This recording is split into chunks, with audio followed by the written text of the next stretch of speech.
하나님께서 우리에게 예배라는 선물을 주셨습니다.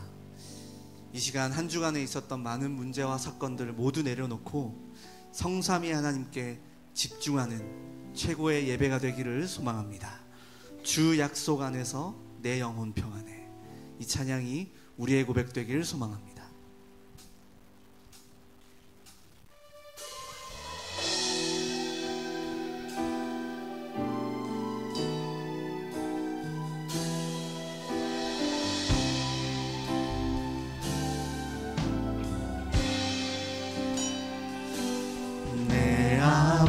아버지 그 품 안에서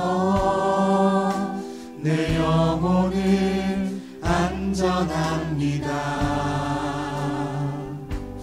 주 손길로 내 삶을 안으시니 그 평강이 나를 덮습니다. 한 번 더 고백할까요? 내 아버지, 내 아버지 그 품 안에서 내 영혼은 안전합니다. 주 손길로 내 삶을 안으시니 그 평강이 나를 덮습니다. 나 비록 넘어지며 흔들리지만 주 내 안에 거하며 나를 붙드시니 내 생각을 주께로 돌리고 주시는 평강의 옷을 입습니다. 주 약속 안에서 내 영혼 평안해. 내 뜻보다 크신 주님의 계획 나 신뢰해. 두려움 다 내려놓고 주님만 의지해. 주 안에서 내 영혼 안전합니다. 내 아버지, 내 아버지 그 품 안에서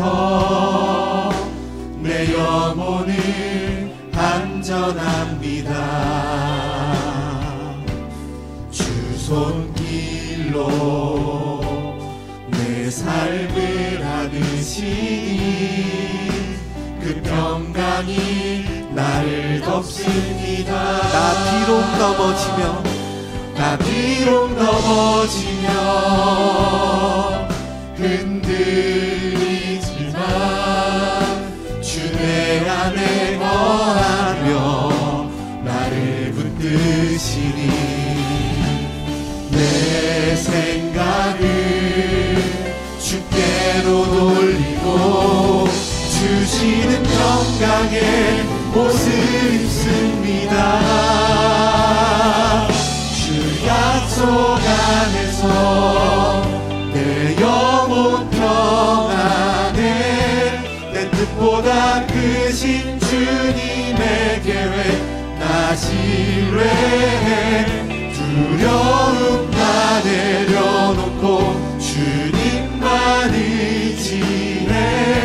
주 안에서 내 영혼 안전합니다. 주 약속 안에서 주 약속 안에서 내 영혼 평안해. 내 뜻보다 크신 주님의 계획 나 신뢰해. 두려움 다 내려놓고 주님만 의지해. 주 안에서 내 영혼. 우리 고백합시다. 나 비록 넘어지며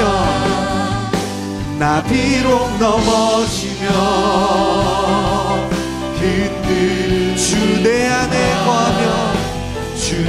안에 거하며 나를 붙들 내 생각을 주께로 돌리고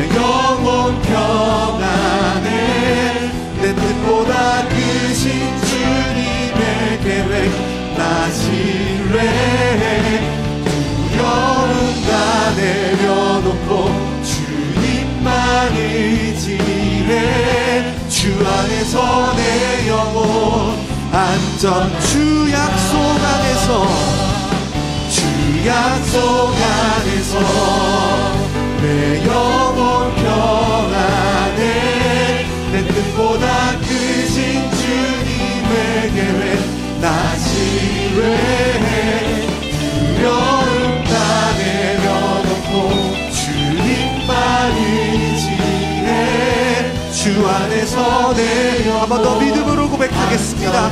주 약속 안에서 주 약속 안에서 내 영혼 평안해 내 뜻보다 크신 주님의 계획 나 신뢰해 두려움 다 내려놓고 주님만 의지해 주 안에서 내 영혼 안전합니다 주 약속 안에서 주 약속 안에 내 영혼 평안해 내 영혼 평안해 내 뜻보다 크신 주님의 계획 나 신뢰해 두려움 다 내려놓고 주님만 의지해 주 안에서 내 영혼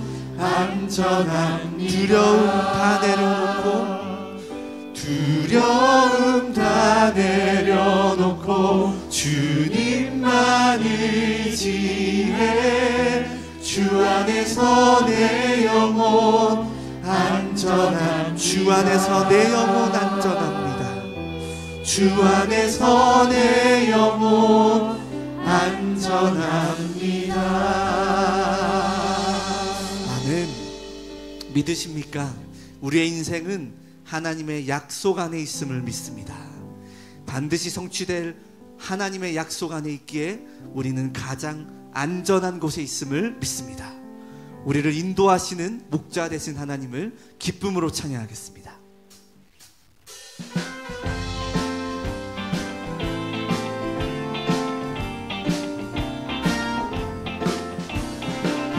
우리는 하나님의 약속 안에 있습니다.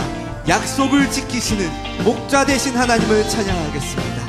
주는 나를 기르시는 목자요 나는 주님의 귀한 어린 양 푸른 풀밭 맑은 진한 물가로 나를 늘 인도하여 주신다 주는 나의 좋은 목자 나는 그의 어린 양 저를 따라 꼴을 먹여주시니 내게 부족함 전혀 없어라 예쁜 새들 노래하는 아침과 노을 비키는 고운 황혼에 사랑하는 나의 목자 음성이 나를 언제나 불러주신다 주는 나의 좋은 목자 나는 그의 어린 양 저를 따라 꼴을 먹여주시니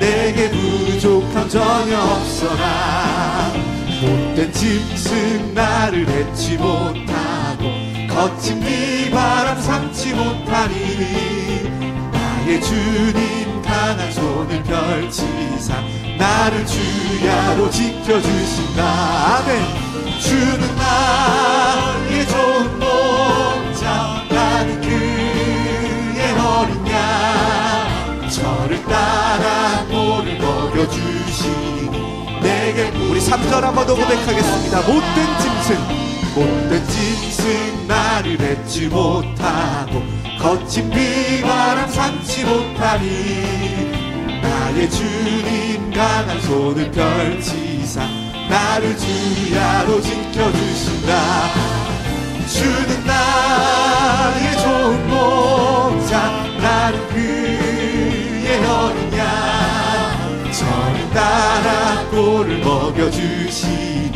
내게 부족 주는 나의 좋은 목자 주는 나의 좋은 목자 나는 그의 어린 양 저를 따라 섬겨주시니 내게 부족함 전혀 없어라.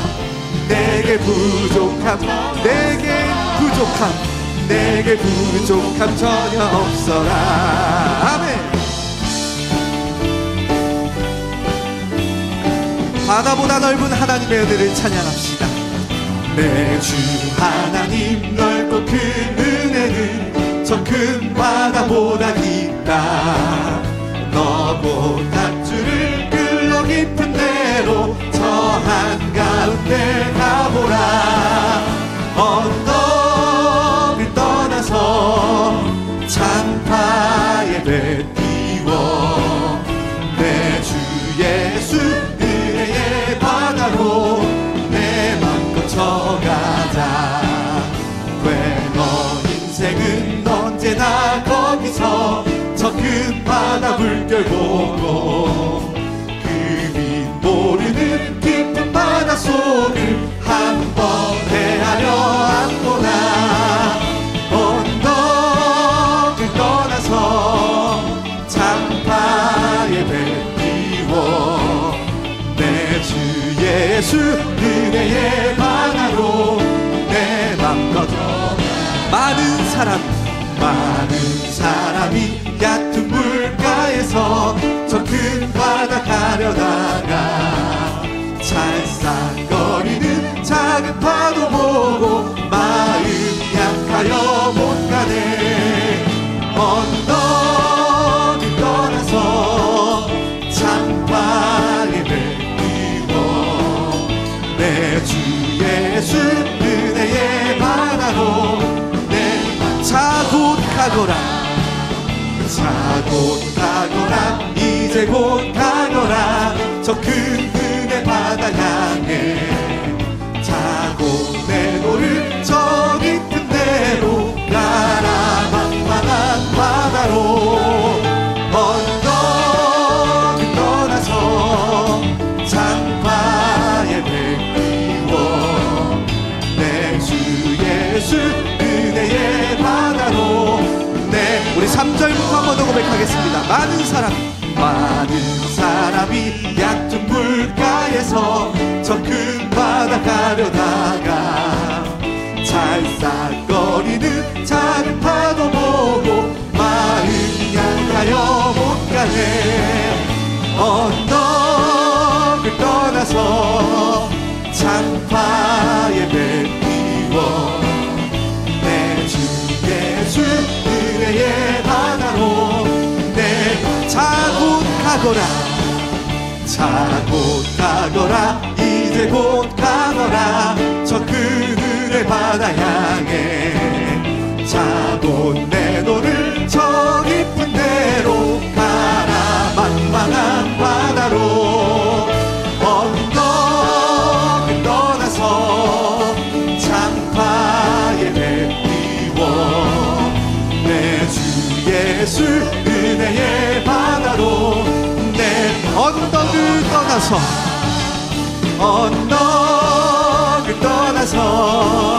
창파에 배 띄워 내 주 예수 은혜의 바다로. 우리 하나님의 은혜를 생각하며 목소리로 고백하겠습니다. 언덕을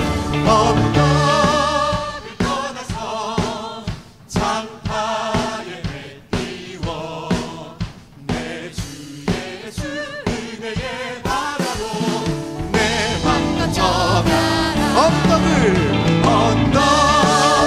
떠나서 창파에 배 띄워 내 주 예수 은혜의 바다로 내 언덕을 떠나서 창파에 배 띄워 내 주 예수 은혜의 바다로 내 주 예수 은혜의 바다로 내 주 예수 은혜의 바다로 내 맘껏 쳐가라. 아멘. 하나님의 은혜에 감사의 박수 드리겠습니다. 아멘. 하나님의 은혜만 있다면 언덕이든 아무리 넓은 바다든 우리는 하나님의 나라를 누릴 수 있음을 믿습니다. 갈렙과 함께 하신 하나님, 다윗과 함께 하신 하나님이 우리의 하나님이십니다. 신앙생활을 누리는 꿀팁은 하나님이 나와 함께 하심을 믿는 것입니다. 이 시간 그 믿음으로 하나님이시여 함께 찬양하겠습니다.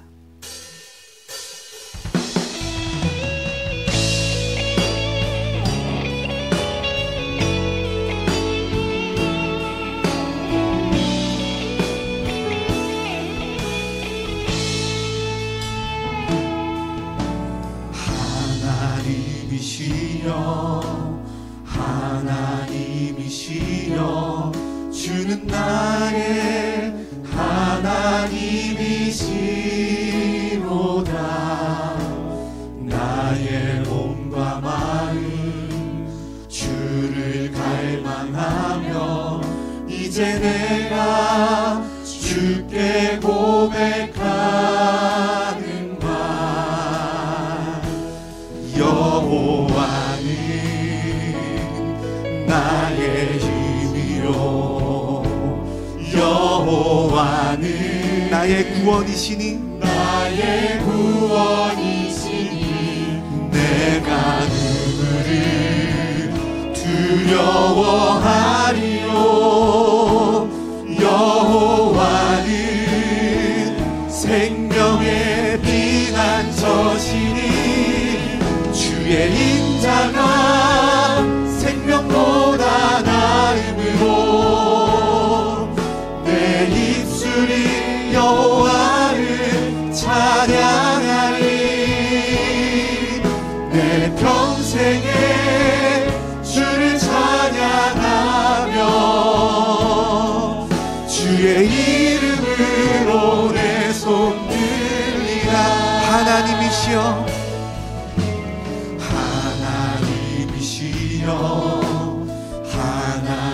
하나님이시여 주는 나의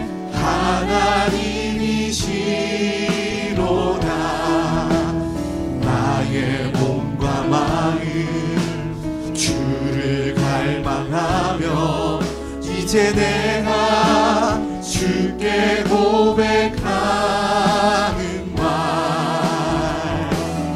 여호와는 나의 힘이요 나의 힘이요 여호와는 나의 구원이시니 내가 누구를 두려워하리요. 여호와는 생명의 피난처시니 주의 인자가 생명보다 나음으로 내 입술이 여호와를 찬양하리. 내 평생에 주를 찬양하며 믿음의 눈을 들어 한번 더 고백합시다. 여호와는 나의 힘이요 여호와는 나의 힘이요 여호와는 나의 구원이시니 내가 누구를 두려워하리요. 여호와는 생명의 피난처시니 주의 인자가 생명보다 나음으로 내 입술이 여호와를 찬양하리. 내 평생에 주를 찬양하며 주의 이름을 우리 두 손을 높이 들고 믿음으로 고백합시다. 주의 인자가 생명보다 나음으로 내 입술이 여호와를 찬양하리. 내 평생에 주를 찬양하며 주의 이름으로 한 번 더 온 마음 다해 고백합니다. 주의 인자가 생명보다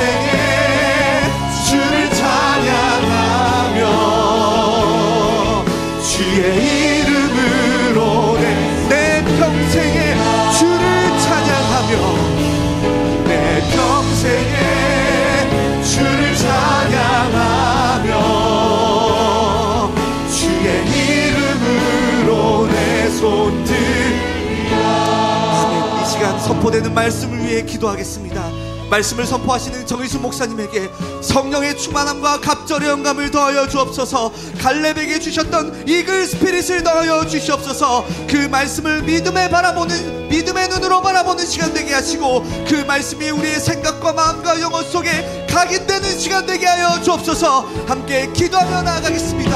하나님 은혜에 감사를 드립니다.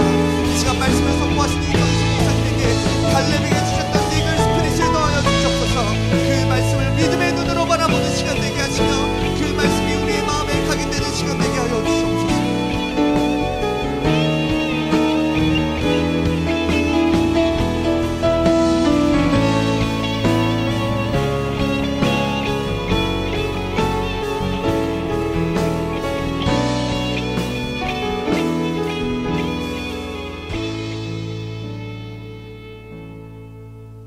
교회 소식입니다.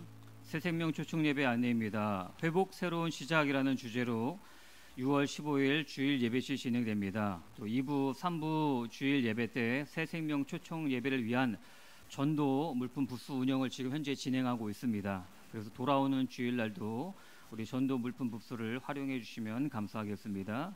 또 새생명 초청을 위한 전교인 주일 아침 기도회가 원리스홀에서 진행되고 있습니다.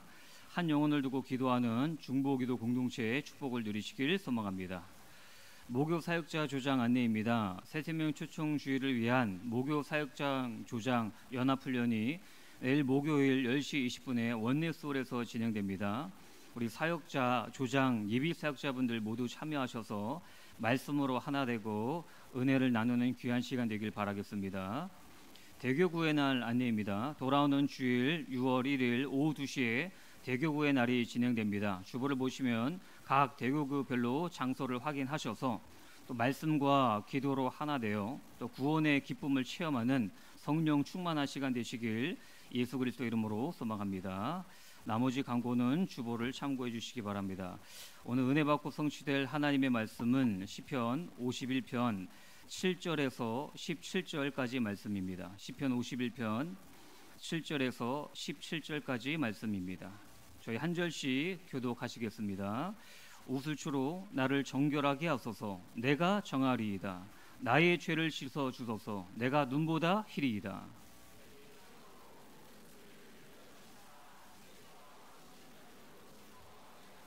주의 얼굴을 내 죄에서 돌이키시고 내 모든 죄악을 지워 주소서.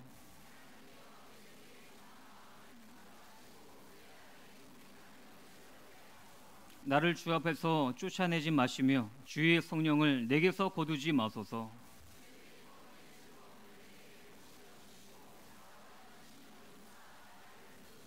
그리하면 내가 범죄자에게 주의 도를 가르치리니 죄인들이 주께 돌아오리이다.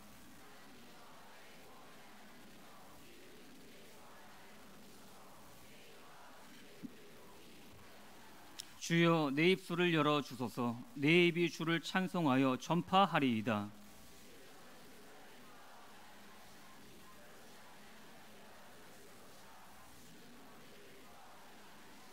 같이 읽습니다. 하나님께서 구하시는 제사는 상한 심령이라. 하나님이여 상하고 통회하는 마음을 주께서 멸시하지 아니하시리이다.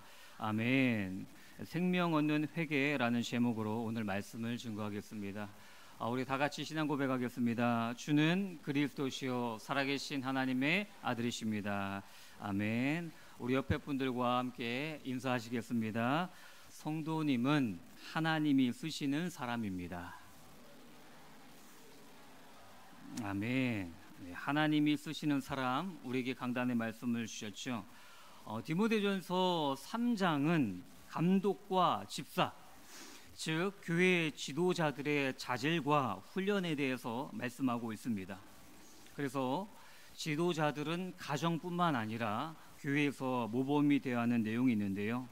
강단의 말씀을 굳게 붙잡고 직분을 통한 선한 일을 사모하며 믿음의 비밀을 가진 자로 예수 그리스도를 선포하는 전도자들 되시길 예수 그리스도 이름으로 소망합니다. 오늘 굉장히 무거운 주제를 가지고 나왔습니다. 이 5월 가정의 날 마지막 주에 과연 이 주제를 해도 되나 많은 기도가 있었지만 하겠습니다. 이미 어쩔 수 없습니다. 오늘 바로 본문으로 들어가겠습니다. 오늘 본문의 내용은 다윗입니다. 다윗의 시편이죠. 다윗이 지금 어떤 상황입니까? 성적으로 무너졌습니다. 도덕적으로 무너졌습니다. 그럼에도 불구하고 나단 선지자의 책망을 받자마자 즉시로 하나님 앞에 무릎으로 회개했습니다. 참회했습니다. 그러면서 쓴 이 참회의 시가 오늘 우리 본문이에요. 시편 51편. 그와 더불어 시편 38편도 있습니다. 다윗은 어떤 사람입니까? 다윗은요, 충성된 목동이었죠. 그리고 하나님 앞에 시를 쓰는 시인이었고요. 많은 전쟁에서 승리한 군인이었고, 그 다음에 최고의 왕이라는 칭호를 받는 왕이었습니다. 근데 그의 나이 40대 후반에서 50대로 추정이 됩니다. 그때 많은 부귀 영화가 수많은 것들을 이루었지만 밧세바 사건이 터집니다. 다윗이요, 바로 회개하지 않았습니다. 그 기간이 학자들이 9개월에서 1년이라는 기간 동안 범죄 이후 회개하지 않았다는 거예요. 왜 1년이냐? 성경에 보면요, 나단 선지자가 책망할 때가 밧세바가 이미 아기를 낳은 상태예요. 그럼 아기가 얼마나 있습니까? 적어도 10개월이죠. 그 기간 동안 회개하지 않았어요. 근데 하나님께서 나단을 보내셔서 그 죄를 건드리실 때 다윗이 잘한 부분이 무엇입니까? 즉시로 하나님 앞에 무릎 꿇고 어린 양의 보혈을 사모하면서 하나님께 죄 용서를 구했지요. 그게 그를 또 위대하게 한 회개의 사람인 줄 저는 확신합니다. 우리가 죄에 대해서는 무겁습니다. 근데 교회에 오면 꼭 무슨 이야기를 들어야 합니까? 죄의 이야기를 들어야 돼요. 우린 모두 죄인입니다. 예수의 이름의 뜻이 무엇입니까? 자기 백성을 저들의 죄에서 구원할 자예요. 우린요, 회심을 통해서 우리 인생의 방향을 바꿨어요. 나의 인생의 주인은 예수 그리스도십니다. 내 주원 같은 이 모든 죄를 예수 그리스도의 보혈로 단번에 완벽하게 해결하신 줄 믿습니다. 회심은 단회적입니다. 그러나 회개는요, 지속성이 있어요. 우리는요, 죄인이기 때문에 날마다 우리가 말씀대로 살지 못하고 세상적으로 갈 때가 많이 있어요. 그럴 때마다 하나님은 어떤 장치를 주셨습니까? 날마다 예수 그리스도를 바라보며 그의 보혈의 공로를 의지하면서 회개자로 나아갈 때 다윗과 같이 내 마음에 합한 자라는 그런 은혜와 능력을 더해 주실 줄 확신합니다. 그러나 다윗은 징계를 받았습니다.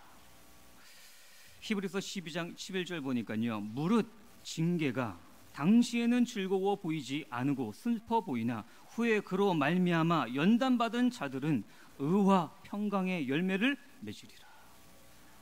범죄 이후에는 죄의 징계가 있다니까요. 근데 성경은 뭐라고 합니까? 그 징계가 뭐라고요? 연단의 과정이라는 거예요.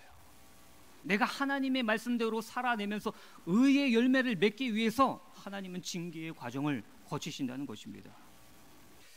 요나가 불순종했죠. 그 불순종의 징계가 물고기 뱃속에 들어갔어요. 먹혔죠. 그리고 3일 동안 하나님 앞에 이제 회개하는 사건이 나타나죠. 이 징계는요, 우리를 죽이고자 하는 사용장이 아닙니다. 우리를 가르치고 하나님의 말씀을 깨닫게 하시고 우리를 더욱더 성령 충만한 성령의 사람으로 바꾸시는 하나님의 연단이신 줄, 하나님의 선한 계획을 찾아내시길 소망하겠습니다. 그럼 오늘 주제가 죄에 대한 부분이고 회개에 대한 부분입니다. 우리가 영적인 긴장감을 잘 가져야 돼요. 이미 예수 그리스도께서 다 해결하셨습니다. 단번에 십자가에서 모든 죄의 문제를 해결하셨습니다. 근데 여기에 대해서 너무 가볍게 생각하면 안 돼요. 또 회개하면 되지. 난 이미 하나님 자녀인데. 아닙니다. 반대로 죄의식에 너무 눌려서는 안 돼요. 내가 그렇지. 나는 참 죄인이야. 나는 쓰레기야. 나는 참 죄인이구나. 이 죄의식에 너무 나를 정죄하고 눌려서도 안 돼요. 이 적절한 말씀을 통해서 긴장감을 유지하는 게 건강한 신앙생활이라 저는 확신합니다. 그걸 잘한 게 오늘 다윗이에요. 그래서요, 다윗이 별칭이 무엇이죠? 내 마음에 합한 자. 우리도 회개를 통해서 오직 예수 그리스도를 따라가는 하나님의 자녀가 됨으로 말미암아 하나님 마음에 합한 자들 다 되시길 예수 그리스도 이름으로 소망합니다. 어떤 사람이 자신의 죄악을 낱낱이 기록하면서 시편을 남기겠습니까? 다윗이 그랬어요. 자신의 과거의 죄는 숨기고 싶어요. 근데 다윗은 낱낱이 자기의 죄를 시편을 통해서 고백을 하면서 하나님 앞에 진정한 회개를 써내려가지 않습니까? 근데 그를 통해서 수많은 죄인들이 시편 51편과 38편을 읽고서 은혜를 받고 회복되어지고 있어요. 그런 은혜를 저와 여러분들이 다 체험하시길 바라겠습니다. 우리 첫 번째 대지로는요, 죄의 악한 영향력입니다. 11절 읽겠습니다. 나를 주 앞에서 쫓아내지 마시며 주의 성령을 내게 거두지 마소서. 다윗은요, 기름 부음 받았습니다. 그 기름 부음 받은 순간 하나님의 영, 성령으로 충만함을 받았어요. 다윗이 수많은 광야를 거쳐왔습니다. 골리앗을 이기고요, 다윗은 만마디고 사울은 천천히다. 이 한마디, 이 노래를 통해서 다윗은 엄청난 광야를 걸어가게 됐습니다. 그 광야에서 10년 동안 다윗을 버티게 해준 게 무엇입니까? 주의 성령이에요. 성령께서 그와 함께 하셨기 때문입니다. 다윗이 지금요, 정치범으로 쫓기고 있는 상태 아니겠습니까? 사울 왕에게. 근데 성경을 보니까 누가 붙어요? 400명가량이 다윗과 함께해요. 사울에게 걸리면 전부 사형입니다. 근데 그들이 왜 붙었습니까? 다윗과 함께하는 성령 하나님을 본 거예요. 다윗이 블레셋 가운데 갔을 때 수많은 수치를 당하죠. 미친 척을 하면서 구사일생으로 빠져나오지 않습니까? 그래도 그를 회복시킨 것이 무엇입니까? 성령이 함께 하시기 때문입니다. 근데 범죄한 이유 다윗이 정말 고백하는 게 무엇입니까? 주의 성령을 내게 거두지 마소서. 철저하게 이 성령이 나와 함께 해달라고 기도하는 다윗의 심령을 우리가 볼 수 있습니다. 그럼 우리에게 소중한 게 무엇입니까? 우리도요, 하나님이 우리에게 가장 좋은 것을 주셨습니다. 가장 좋은 응답, 성령 충만인 줄 확신합니다. 누가복음 11장 13절에 보니까요, 너희가 악할지라도 좋은 것을 자식에게 줄 알거든 하물며 너희 하늘아버지께서 구하는 자에게 성령을 주시지 아니하겠느냐. 다른 복음서에 보면요, 구하는 자에게 좋은 것을 주신대요. 그 좋은 것을 누가복음은 성령이라고 명시하고 있습니다. 왜 다윗은요, 이렇게 주의 성령을 떠나지 말게 하라고 얘기했을까요? 구약 시대는요, 예수님이 오시기 전입니다. 구약 시대에는 자신의 공로로, 자신의 의로 말미암아 성령이 오세요. 죄를 범하면 즉시로 떠나가십니다. 그런데 우리는 은혜 시대, 신약 시대, 성령 시대에 지금 우리가 살고 있습니다. 우리와 함께하는 성령이 왜 오셨죠? 나의 공로가 아닌 예수 그리스도의 십자가의 공로로 오신 거예요. 보혈의 능력으로 오신 거예요. 그래서 우리가 범죄하면 성령이 어떻게 하십니까? 탄식하시는 거예요. 성령을 멸시하지, 소멸하지 말라고 복음서에 나타나고 있지 않습니까? 그래서 우리는요, 날마다 강단의 말씀을 통해서, 기도를 통해서, 이 시간을 통해서 성령의 충만한 우리 예언의 성도님들 되시길 소망합니다. 다윗이요, 범죄한 이후 가장 바로 온 게 기쁨을 빼앗겼어요. 왕으로 삽니다. 똑같이 예배를 드립니다. 사역을 합니다. 근데 삶에 기쁨이 없어요. 예배를 드립니다. 예배에 대한 감격과 감사가 사라졌어요. 왜? 해결되지 않은 죄가 있어요. 사역을 하는데 지루해요. 내년에 내려놓고 싶어요. 왜? 뭔가 매너리즘이 찾아왔어요. 뭔가 해결되지 않는 하나님과 나와의 막혀있는 뭔가 담과 같은 게 있는 거예요.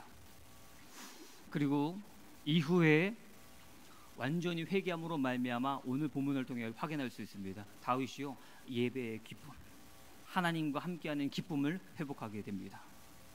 시편 51편 12절에 보니까요, 주의 구원의 즐거움을 내게 회복시켜 주시고 자원하는 심령을 주사 나를 붙드소서.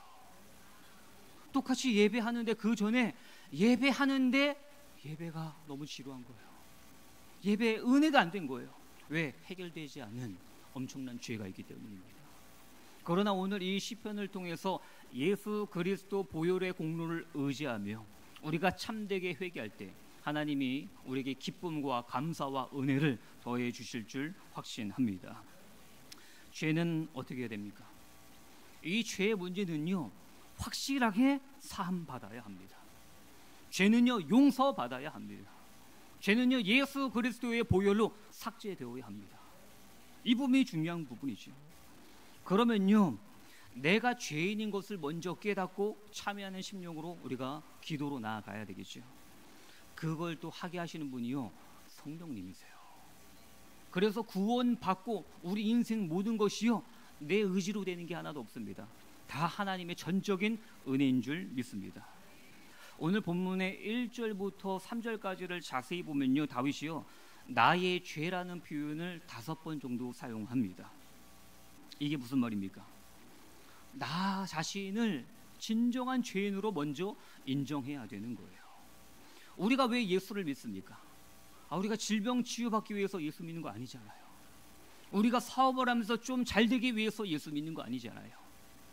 내가 정말 끔찍한 죄인인 것을 깨달아야 예수가 그리스도가 되시고 나에게 복음이 되는 거예요. 나는 죄 별로 안 졌는데요, 저는 죄 문제보다 시급한 게 지금 내 먹고 사는 문제예요.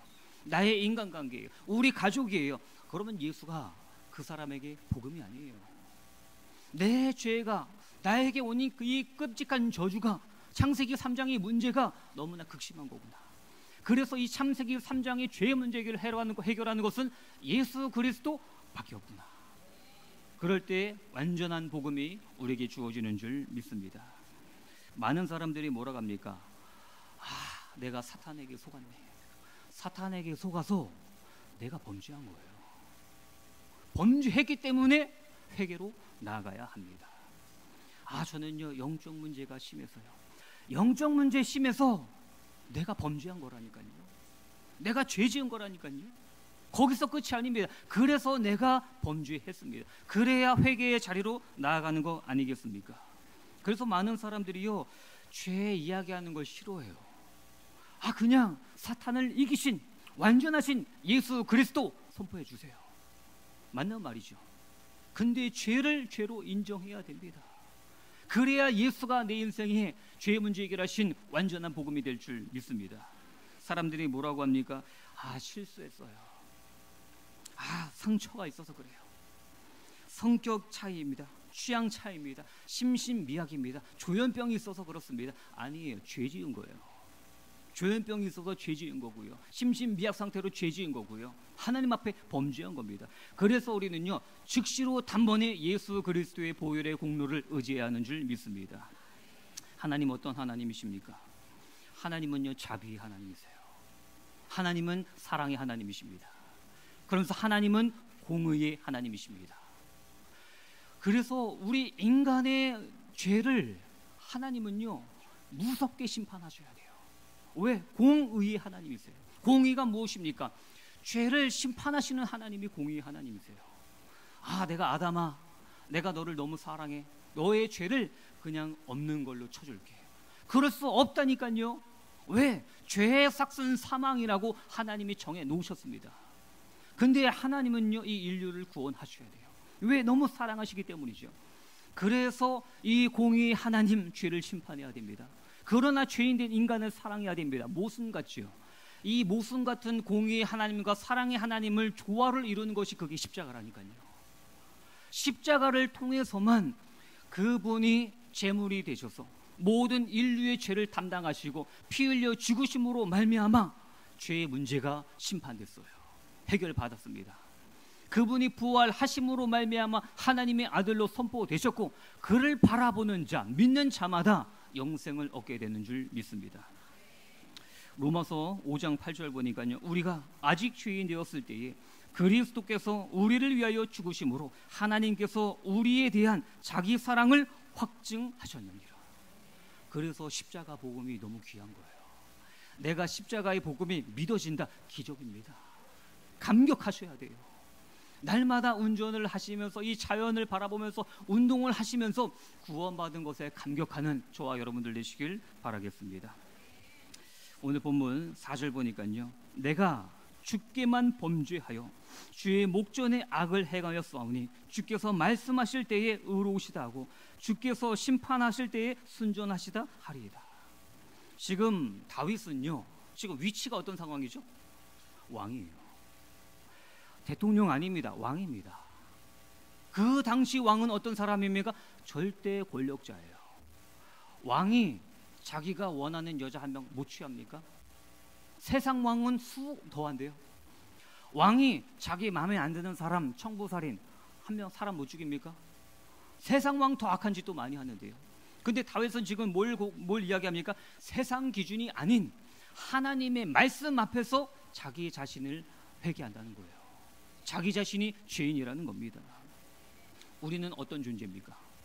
우리는요, 세상의 법을 살고 있지만요, 우리는요, 하나님의 말씀의 법에 지배받는 하나님의 자녀들인 줄 믿습니다.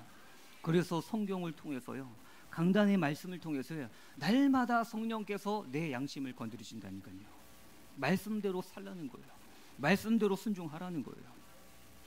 그래서 구약에 보니까요, 다윗이 많은 징계를 감당합니다. 나단이 뭐라고 합니까? 다윗의 집에 칼이 떠나지 아니할 거라는 거예요. 회개했는데, 하나님 앞에 참회 시편을 51편과 38편을 썼음에도 불구하고 그의 집에 칼이 떠나지 않을 거라는 거예요. 어떤 일이 일어납니까? 다윗의 아들 4명이 죽습니다. 밧세바 간음죄를 통해서 태어난 그 첫째가 태어나자마자 죽어요. 그리고 사무엘라 13장에 보니까요, 다윗의 아들 암논이 이복누이 다말을 성폭행하는 사건이 일어납니다. 성간음이죠. 근데 그 상황 가운데 다윗이 정말 아무렇지도 않게 아무것도 안 해요. 책망하지 않아요. 아무것도 안 해요. 여기에 대해서 앙심을 품은 압살롬, 아들이죠. 압살롬이 어떤 일을 일으키죠? 자기의 이복형 암논을 죽여요.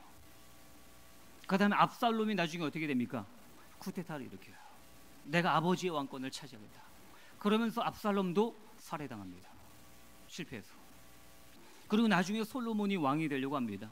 솔로몬이 왕이 되려고 하니까는 그의 형 다윗의 아들이죠, 아도니아가 또 왕권을 빼앗으려 하다가 또 죽임을 당해요. 그 집에서 칼이 떠나지 않습니다. 그러면요, 어찌합니까? 내가 죄를 지었는데 하나님의 징계가 너무나 무섭네. 근데 우리는 감사한 게 있어요. 그 시대는 구약 시대예요. 구약 시대는 어떻습니까? 징계가 율법적입니다. 즉각적인 행위로 명확하게 징계가 드러나는 경우가 구약입니다. 그러나 우리는 지금 신약 시대에 살고 있어요.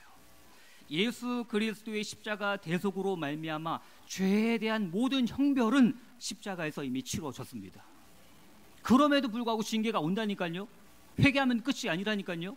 왜 징계가 오겠습니까? 우리 성경 읽었잖아요. 징계의 목적이 죄의 대가가 아니에요. 징계의 목적이 무엇입니까? 죄의 심각성을 깨달으라는 거예요.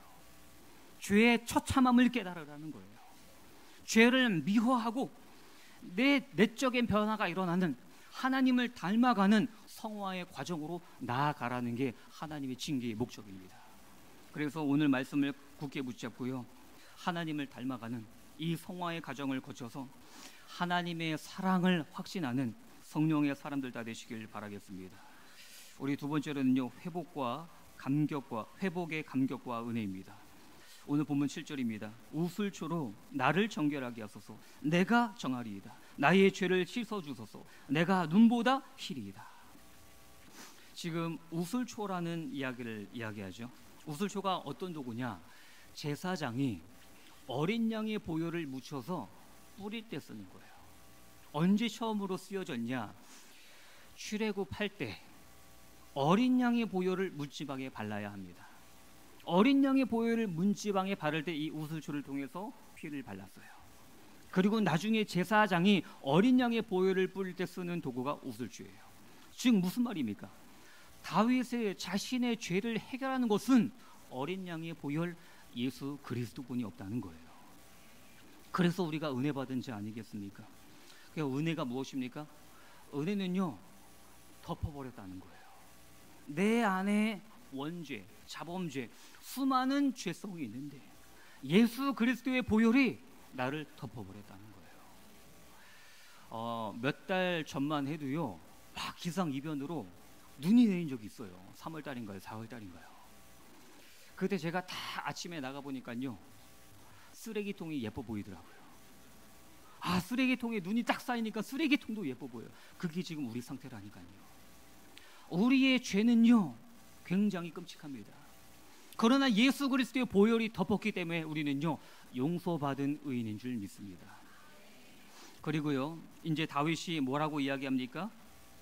은혜의 증인이 되었다는 거예요. 회개를 통해서 용서받은 사람, 죄사함의 은혜를 누리는 사람, 구원의 기쁨과 감격을 누리는 사람이 전도자 되는 줄 믿습니다. 전도는요, 여러분 전도합시다.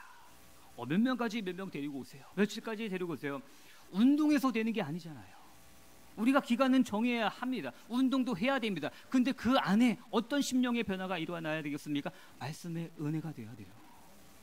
내가 죄사함 받은 하나님의 자녀라는 구원받은 기쁨과 감사가 내 안에 넘쳐날 때 현장에서 선한 영향력을 끼치는 전도자가 된 줄 믿습니다. 오늘 본문 13절 보니까요, 그리하면 내가 범죄자에게 주의 도를 가르치리니 죄인들이 주께 돌아오리이다. 본인이 엄청난 죄인이지만 예수 그리스도의 보혈의 공로로 말미암아 용서받은 은혜로운 사람이라는 거예요. 그래서 많은 사람들을 주님께로 돌아오게 하는 자가 된다는 고백 아니겠습니까? 이런 삶을 산 사람이 성경에 많이 나오지만 사도 바울 아니겠습니까? 사도 바울이요, 자기 자신을 뭐라고 표현하죠? 나는 죄인들 중에 괴수입니다. 이게 무슨 말인지 아세요? 나는 최악 중에 최악입니다. 나는 쓰레기 중에 쓰레기입니다. 그 표현이에요. 왜 그렇습니까? 예수를 이단이라 생각했어요. 하나님을 잘 믿는 것은 저 예수 이단 추종자들을 박멸하는 것이다. 그래서 수많은 핍박을 했습니다. 그리고 공문을 받아서 다메섹까지 가는 도중에 그곳에서 부활하신 예수 그리스도를 직면하죠. 그리고 어떻게 됩니까? 사울아 사울아, 네가 어찌하여 나를 핍박하느냐. 바울이 뭐라 그러죠? 주여 누구시니까? 나는 네가 핍박하는 예수라. 바울은 예수님을 만난 적도 없어요. 핍박한 적도 없어요. 하나님은 우리를 어떻게 보시는지 아세요? 우리의 핍박을 자신의 핍박으로 받아들이세요. 그리고 사도 바울의 세계관이 박살납니다. 왜 세계관이 박살나죠? 자기의 신념이 무너진 거예요. 자기의 인생의 모든 것이 흔들린 거예요. 그래서 3일 동안 식음을 전폐하는 그런 일이 일어나지 않습니까? 그리고요, 바울이 은혜 의식이 넘치는 거예요. 나는 이렇게 예수 그리스도를 평생 핍박하다가 죽어서 지옥 갈 운명이었는데 예수님께서 나를 직접 만나 주셔서 나를 이방인들과 임금들을 향한 택한 그릇으로 나를 삼아 주셨구나. 이들의 복음을 전하기 위해서 하나님이 나를 먼저 구원하셨구나. 은혜 의식이 넘치는 거예요. 바울이 어떤 사람입니까? 선교를 3번이나 다녀온 거예요. 1차, 2차, 3차 선교 여행을 다녀오지 않습니까? 우리가 선교 가면 어떤 일이 일어나야 됩니까? 문이 막 열려야 돼요. 막 가는 곳마다 꽃밭이어야 돼요. 꽃길이 펼쳐져야 돼요. 왜? 선교하는데. 근데 바울은요, 선교 도중에 돌에 맞아 죽은 줄 알고 내다 던져졌어요. 40에 하나 감한매를 수없이 맞았습니다. 왜 40에 하나 감합니까? 40대 다 맞으면 죽을지도 몰라서. 그걸 수없이 맞았어요. 그 다음에 여러 가지 배고픔과 탈진과 병듦과 수많은 고통을 받았습니다. 바울이 뭐라고까지 합니까? 고린도후서 1장 9절에 보니까요, 우리는 우리 자신이 사형 선고 받은 줄 알았으니. 사형 선고 받았다는 거예요. 근데 그 이유가 무엇입니까? 오직 죽은 자를 다시 살리시는 하나님만 의지하게 하십니다. 이게 바울의 믿음이에요. 사형 선고 받은 것 같이 선교 현장이 힘들고 마음이 무너지고 좌절하는 상황이 있을지라도 그는 무너지지 않았어요. 은혜 의식이 있었기 때문입니다. 우리도 마찬가지인 줄 확신합니다. 우리 14, 15절 볼까요? 하나님이여, 나의 구원의 하나님이여, 피 흘린 죄에서 나를 건지소서. 내 혀가 주의 의를 높이 노래하리이다. 주여 내 입술을 열어주소서. 내 입이 주를 찬송하여 전파하리이다. 심경의 변화가 느껴지십니까? 다윗이 전에 어땠죠? 계속 죄에 대한 문제, 자기에 대한 문제, 이 죄 삶에 대한 문제를 하나님 앞에 나아갔는데 지금 어떻게 됐어요? 하나님을 찬양한다는 거예요. 내 소리를 높여 하나님을 노래한다는 거예요. 지금 드디어 예배자의 기쁨이 회복됐습니다. 하나님 앞에 용서받았기 때문에 구원의 감사와 감격이 회복된 다윗의 모습을 우리가 볼 수 있습니다. 그러면요, 이때부터요 폭포수 같은 은혜가 다윗과 저에게 넘치게 될 줄 확신합니다. 다윗이 위대한 점이 무엇입니까? 다윗의 위대한 점은요, 골리앗을 쓰러뜨린 것도 위대하죠. 그러나 이런 상황 가운데, 죄악 가운데서도 단번에 하나님 앞에 엎드리고 회개한 회개자의 심령이 위대한 부분 아니겠습니까? 저와 여러분들도 회개 참 부담스러울 수도 있습니다. 그러나 우리는요, 회개를 통해 날마다 죄 사함의 은혜를 체험하는 성령 충만한 하나님의 자녀들이 다 되어질 줄 확신합니다. 결론적으로 말씀드리겠습니다. 우리 러시아 동화에서 보면요, 이런 동화입니다. 성경 아닙니다. 이런 이야기가 있습니다. 하나님이 천사에게 미션을 주셨어요. 어떤 미션이냐? 지상에서 가장 아름다운 것, 천국엔 없는 지상의 가장 아름다운 것을, 그 보물을 가지고 와라. 천사가 미션을 수행하기 위해서 지상으로 내려왔습니다. 그리고 막 찾아다녀. 뭐가 가장 아름답고 귀한 보물일까? 너무나 아름다운 꽃을 발견했어요. 꽃을 들고 천국으로 가다가 유턴했어요. 천국에는 더 아름다운 꽃들이 많은데. 그리고 이제 다시 딱 보다가 너무나 멋진 완벽한 다이아몬드를 발견했어요. 그걸 또 가지고 올라가다가 다시 유턴했습니다. 맞다, 천국에 이런 게 널렸는데. 그리고 막 시골 배회하다가 교회 예배당에 딱 왔습니다. 교회 예배당에 왔는데 자신의 죄를 철저히 회개하는 그 농부의 눈물을 병에 담았어요. 회개 눈물이죠. 이 회개의 눈물을 가져다가 하나님 앞에 가져가니까 하나님께서 가장 아름답고 진실된 그런 보물이라 칭찬하셨다는 그런 동화가 있습니다. 이게 무엇을 의미합니까? 한 영혼이 진심으로 회개하고 예수 그리스도를 믿는 그 회개의 눈물을요, 하나님이 너무 귀하게 보신다는 겁니다. 그러면은 우리 회개는 어떻게 시작하죠? 기도를 통해 하는 거예요. 기도를 통해 하는 겁니다. 기도하면 어찌 되겠습니까? 하나님이 나의 절망적인 상황과 모든 것들을 회복시킬 수 있는 믿음의 눈과 귀를 열어주실 줄 믿습니다. 모세가 12명의 정탐꾼을 보내죠. 이 12명의 정탐꾼은요, 일반 사람들이 아닙니다. 12지파의 어른이에요. 지도자급입니다. 그 12지파가 가나안 땅을 보고 왔습니다. 똑같은 땅을 보고 왔는데 그들은 사이즈만 보고 왔어요. 보니까요, 포도송이가 너무나 우람하고 알찹니다. 그러나 그들은 키가 장대합니다. 우리는 메뚜기와 같다. 메뚜기 콤플렉스 이야기예요. 그리고 또 뭐라고 합니까? 그들의 성벽은 하늘에 닿았다. 너무나 높아서 그 성벽 여리고를 뚫을 수 없다는 겁니다. 그런데 여호수아는 뭐라고 하죠? 갈렙은요, 그들은 우리의 밥이다. 하나님이 우리와 함께 하시면 우리가 능히 이기리이다. 믿음의 눈으로 그 가나안 땅을 보고 왔습니다. 우리도 마찬가지 아닙니까? 우리가 하나님 앞에 엎드리고 회개하면서 참여하면서 나아가면 어찌하십니까? 하나님이 믿음의 눈과 귀를 열어주실 줄 믿습니다. 우리 구약 성경에 보면요, 이스라엘과 전쟁만 하면 패하는 아람 나라가 있어요. 이 아람 나라가 왕이 열이 받았어요.